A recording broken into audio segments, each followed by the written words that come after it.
Candidate differentiation is the biggest component in getting a job here.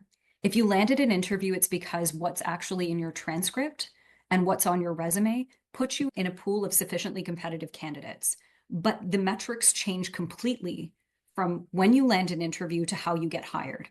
A lot of that is culture fit. It's a lot of personality. It's a lot about being able to demonstrate what value you bring to the firm.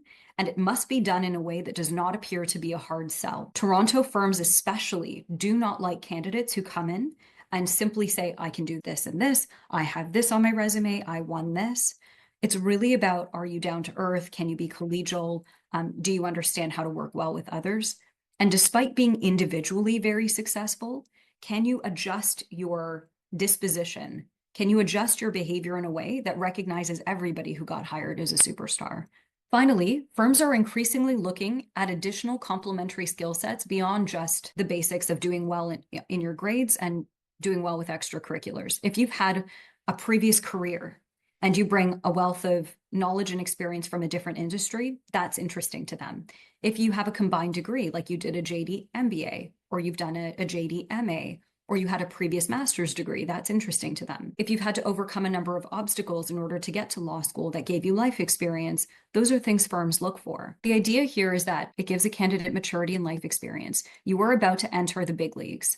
When you land these jobs, you might think it's an extension of school. It's not. That's the biggest misconception that students have, that you're going to be handheld, you're going to be coached, you're going to be trained as if it's like an internship program. It's not. You are a functioning, fully fledged lawyer for all intents and purposes, and you're going to have to hit the ground running.